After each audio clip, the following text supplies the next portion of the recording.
4.5 billion years ago, our solar system was nothing but a giant spinning cloud of gas and dust, called the solar nebula. Gravity pulled this cloud inward, heating it up and flattening it into a rotating disk. At the center, the pressure and heat became so intense that nuclear fusion ignited, and our sun was born. The remaining gas and dust circled the young sun, and over millions of years, tiny particles stuck together to form rocks, then boulders, then full-sized planets. But not all planets formed in the same way. Close to the sun, the heat was so extreme that only rocky metallic materials could stay solid. Light gases, like hydrogen and helium, boiled away. Farther out, beyond an invisible line called the frost line, temperatures dropped low enough for water, ammonia, and methane to freeze into ice. This single divide created the two main zones of our solar system and laid the foundation for the three planetary classes we recognize today: the terrestrial planets, the gas giants, and the ice giants. Let us explore each group one by one, starting with the planets that live closest to the sun, the terrestrial or rocky planets. The first category is the terrestrial planets, also known as the rocky planets. This group includes the four innermost planets: Mercury, Venus, Earth, and Mars. The word terrestrial comes from the Latin word terra, meaning earth, and these planets all share a structure similar to our home world. Every terrestrial planet has a solid rocky surface, a central metallic core, mostly iron and nickel, a rocky mantle, and a thin crust. They are small in size compared to the outer planets' dense, and have few or no moons with no visible ring systems. Let us break down what makes each of these rocky worlds unique while still fitting the terrestrial mold. Mercury, the smallest planet in our solar system and the closest to the sun, is a bare, cratered rock with almost no atmosphere. Its core makes up nearly 60% of its total mass, a trait that sets it apart but still keeps it in the terrestrial group. Venus, often called Earth's twin, is similar in size and composition, but has a thick, toxic atmosphere that traps heat, making it the hottest planet in the solar system. It has no moons and no rings, sticking firmly to terrestrial planet rules. Earth, our home, is the only terrestrial planet with liquid water on its surface, a protective atmosphere, and one large moon. It is the only known planet with life, but its rocky structure and inner solar system location keep it classified as terrestrial. Mars, the red planet, has a thin atmosphere, a rocky surface covered in deserts and volcanoes, and two small moons. It is smaller than Earth and Venus, but its solid surface and metallic core make it a classic terrestrial planet. All four of these worlds formed inside the frost line, where only rock and metal could survive the sun's heat, which is why they share these key traits. This group is defined by solid ground, high density, small size, and a position close to the sun. Four simple rules that tie Mercury, Venus, Earth, and Mars together. Moving past the asteroid belt, which separates the inner and outer solar system, we enter the realm of the giant planets. The second category of planets is the gas giants, also called the Jovian planets, named after Jupiter, the largest of them all. This group includes just two planets, Jupiter and Saturn. Unlike the terrestrial planets, gas giants have no solid surface. They are made almost entirely of hydrogen and helium, the same light gases that make up the Sunday. They are enormous in size, hundreds of times more massive than Earth, have low density, dozens of moons, and spectacular ring systems. Jupiter, the king of the planets, is more massive than all other planets, moons, and asteroids in the solar system combined. It has a thick atmosphere with colorful storms, most famously, the Great Red Spot, a storm larger than Earth that has raged for centuries. It has over 95 known moons and a faint ring system.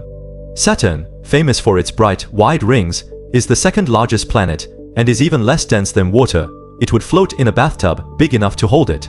Like Jupiter, it is made of hydrogen and helium, has dozens of moons, and its rings are made of ice and rock particles. The gas giants formed far beyond the frost line, where cold temperatures let them grab huge amounts of gas from the solar nebula before it drifted away. They grew so large because they had plenty of solid ice and rock to form a core, then pulled in massive layers of gas around them. This is why they are giant, gaseous, and completely different from the rocky inner planets. Their size, gas composition, lack of solid surface, and outer solar system home are the defining traits of the gas giant class. The third and final category of planets is the ice giants, a group that was once lumped in with the gas giants, but was reclassified as scientists learned more about their composition. This group includes the two outermost planets, Uranus and Neptune. Ice giants are similar in size to gas giants, but have a very different makeup.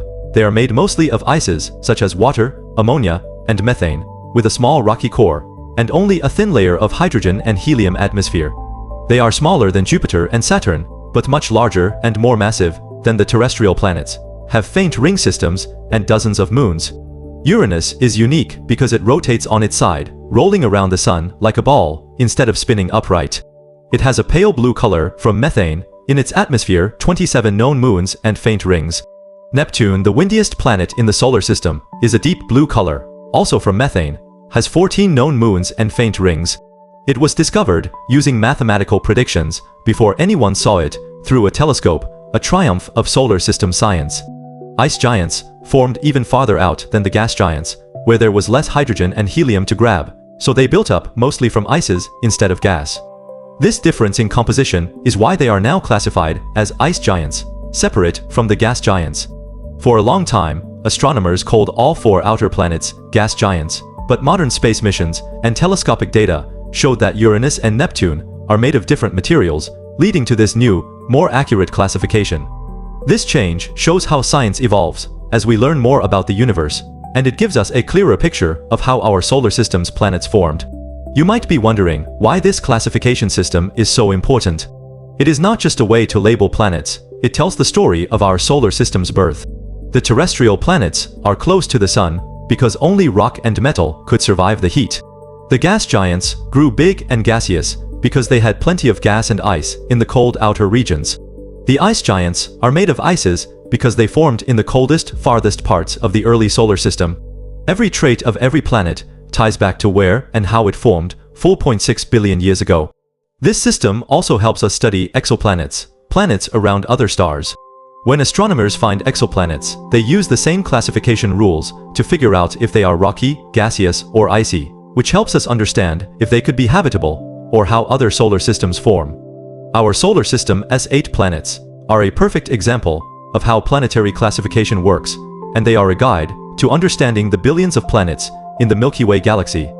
It is also important to remember how we ended up with 8 planets. For decades, children learned that there were 9 planets, including Pluto. But in 2006, the International Astronomical Union, IAAO, created a clear definition of a planet, a celestial body that orbits the sun, is spherical due to its own gravity, and has cleared its orbit of other debris. Pluto failed the third rule. It shares its orbit with other icy objects in the Kuiper belt, so it was reclassified as a dwarf planet. This decision was not about demoting Pluto. It was about creating a clear scientific system to classify objects in our solar system. With Pluto as a dwarf planet, we have 8 official planets, neatly divided into 3 groups, 4 terrestrial, 2 gas giants, and 2 ice giants. This system is simple, logical, and based on hard scientific evidence, making it the standard for astronomers around the world. As we wrap up this journey through our solar system, planetary classes, take a moment to look up at the night sky. The points of light you see are not just random worlds, they are organized into groups that tell the story of how our solar system came to be. The rocky terrestrial planets are the solid, close-to-home worlds where rock and metal rule. The gas giants are the massive, stormy giants made of the lightest gases in the universe. The ice giants are the cold, distant worlds built from ices that shaped the outer solar system. Each group has its own personality, its own secrets, and its own place in the cosmic story. Learning to classify these planets is not just about memorizing facts. It is about understanding the universe we live in, appreciating the order behind the chaos of space, and feeling the awe of being part of a solar system that is both structured and infinitely wonderful. Every time we study these planets, we learn more about our place in the cosmos, and that is the true magic of space exploration. Please like, comment, share, and subscribe to the channel.